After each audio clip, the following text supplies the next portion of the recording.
Pakinggan, unawain, at ipasa ang mensahe ni Yorme. Ngayon, Talk to the People!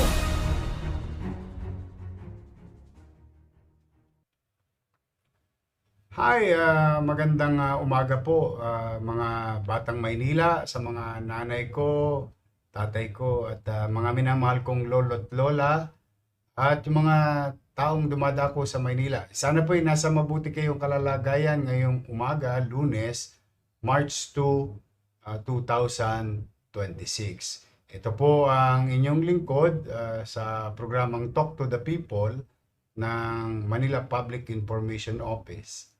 Kung saan kapag may mga kaganapan na kailangan mabigyan ng sapat na atensyon ng inyong pamahalaang lungsod, ay agad namin ipinababatid sa pangkalahatan ang mensahe, direktiba at mga posibleng gawin natin together.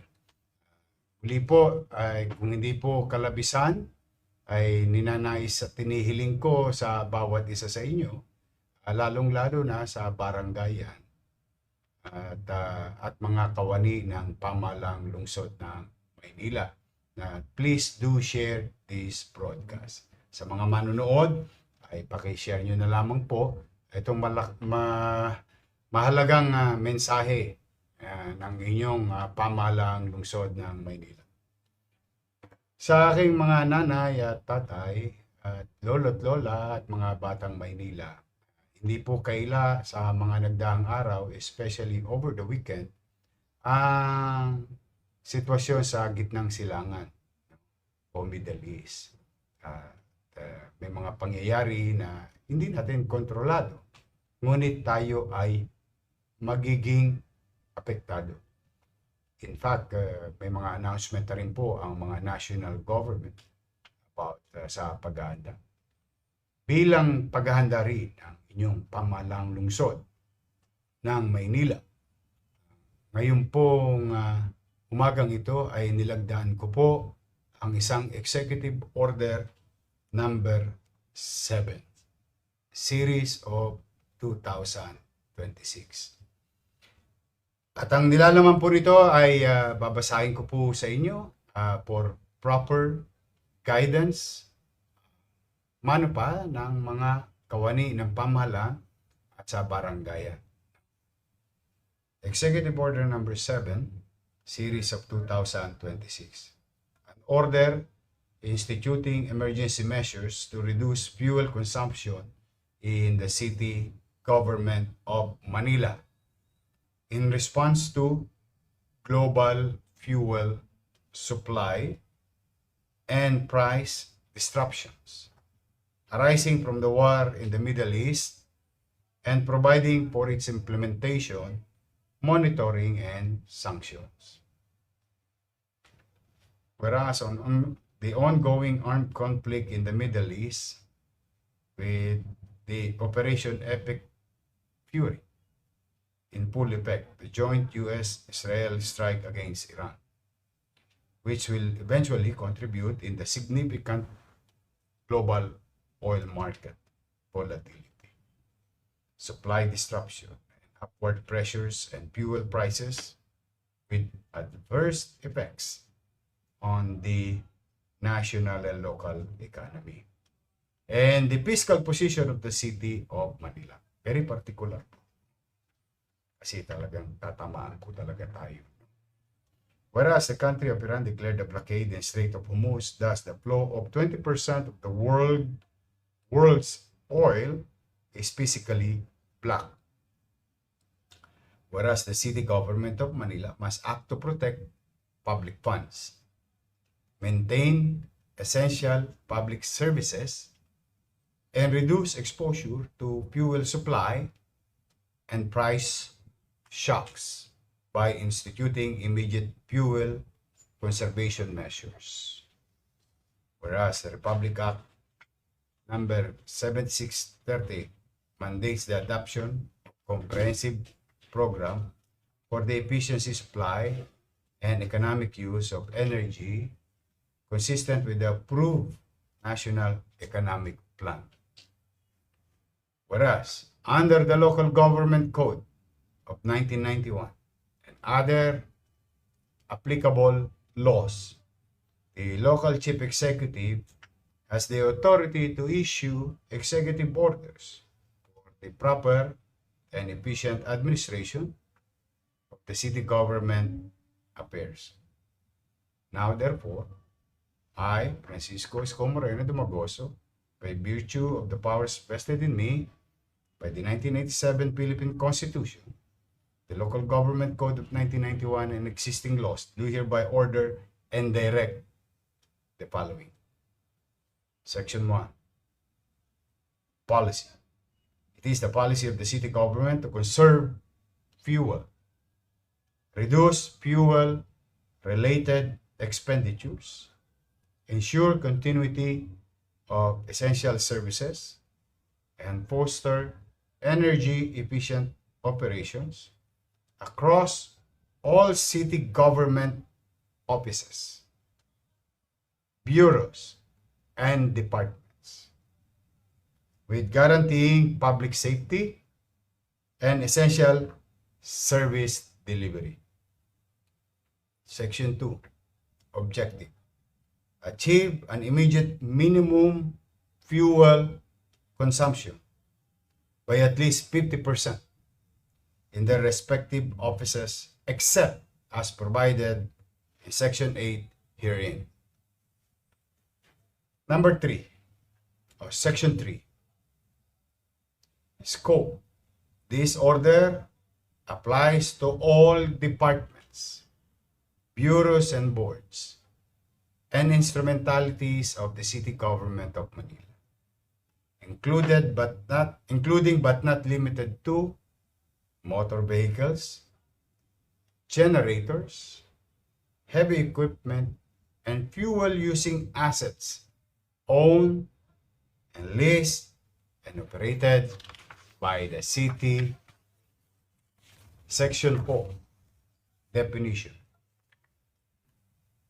Means that travel that can be deferred, replaced by virtual meetings or otherwise avoided without materially affecting service delivery. Section 5. Immediate measures. A. Prohibit all non-essential travel of the city officials and staff. Halt use of city vehicles for non-official and personal purposes. All lakbay-aral activities and foreign trips likewise be suspended unless deemed essential and critical importance to the city government's operation. All offices and bureaus, departments, except LGU-run hospitals and health centers or healthcare facility, shall implement electricity conservation measures, including but not limited to switching off power at 5 p.m. Meetings with the 896 barangays, 44 city health centers, 7 hospitals, and district satellite offices shall be conducted online. Letter F. Graduation in public elementary and secondary school shall be held inside their respective campuses to avoid unnecessary burden to the parents. Section 6. Short-term measures. A. Route optimization and scheduling. All government offices, bureaus, and departments should optimize vehicles' routes, consolidate deliveries, and schedule trips to minimize mileage and fuel use. B. Shift and work arrangement adjustments. implement staggered shifts, compressed work weeks, or remote work arrangement where feasible to reduce the commuting and official travel. C.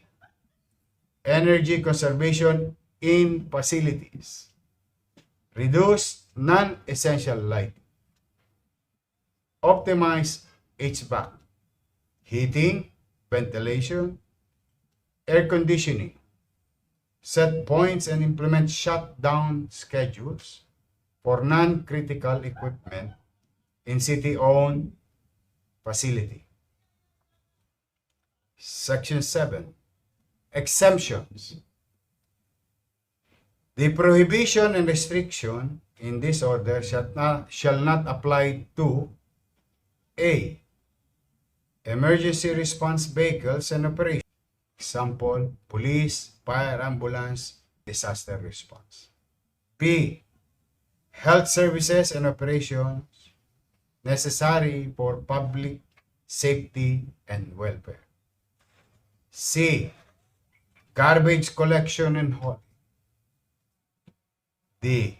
Traffic management. E.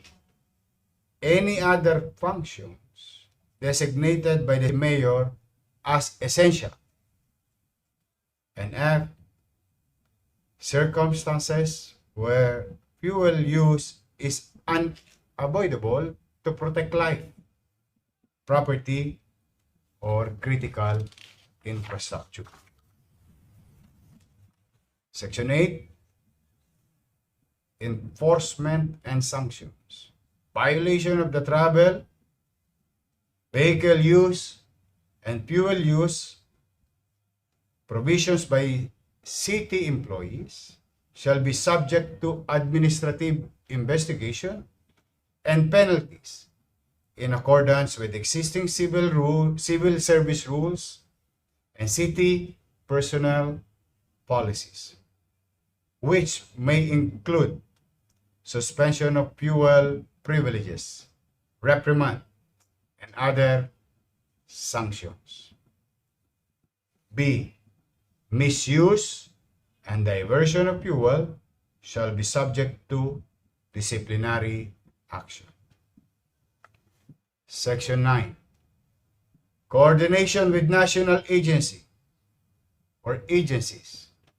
The city shall coordinate with the Department of Energy, national government agencies, and other local government units to align measures, access technical assistance, and share best practices. Section 10. The public communication. The city shall inform the public of fuel conservation measures and reasons for their adoption and expected impact on city operations.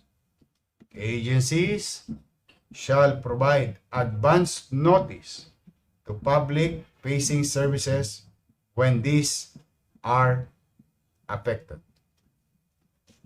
Section 11, Review and Termination. This order shall remain in full force until the city mayor determines the emergency fuel conditions have stabilized or until further modified or revoked.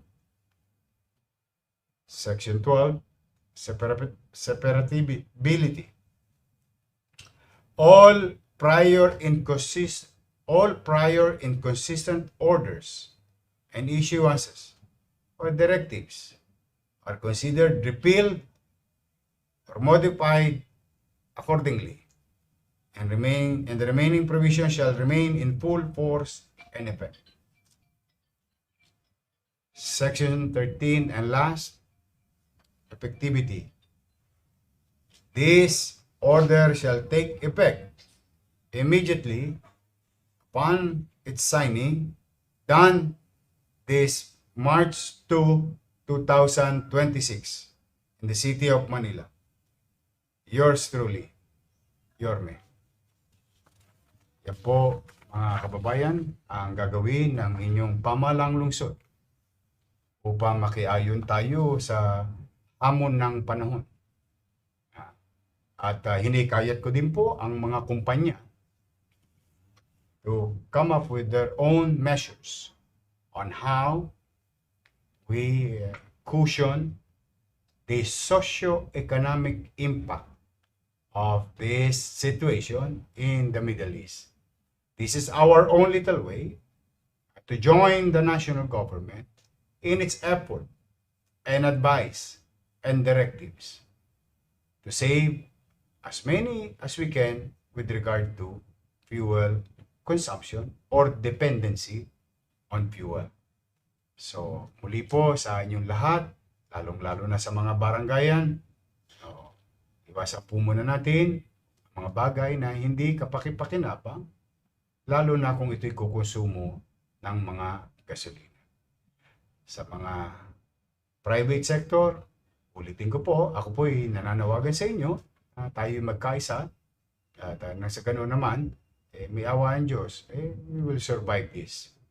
But for the meantime, we do our part. We have to work hand in hand with the national government, local government, the private sector, and the community. Hanggang dito na lamang po muna, mga kababayan ko sa lungsod ng Maynila, sa aking mga Batang Maynila, mga nanay at tatay ko, minamahal kong lolo't lola, magsipag-ingat po kayo. Ipanalangin natin sa Panginoon Diyos na matapos to sa lalong madaling panahon ang gera sa Middle East. At I hope huwag nang lumawa. Ipanalangin na rin natin ang ating mga OFW na nakikipaghari muna. Pinagbabaka sakali na umayos ang kanilang pamumuhay at ang kanilang pamilya dito sa Pilipinas, ngunit nasa gitna ng panganib. Ingat po kayo dyan, mga kababayan namin sa lungsod ng Maynila na nasa Middle East, na OFW. Uli, ito ang inyong lingkod. Pagpalain nawa kayo ng pong may kapal. Stay safe, stay healthy.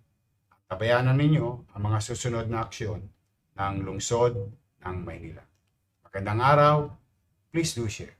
Palain nawa kayo ng pong may kapal. Manila, God first.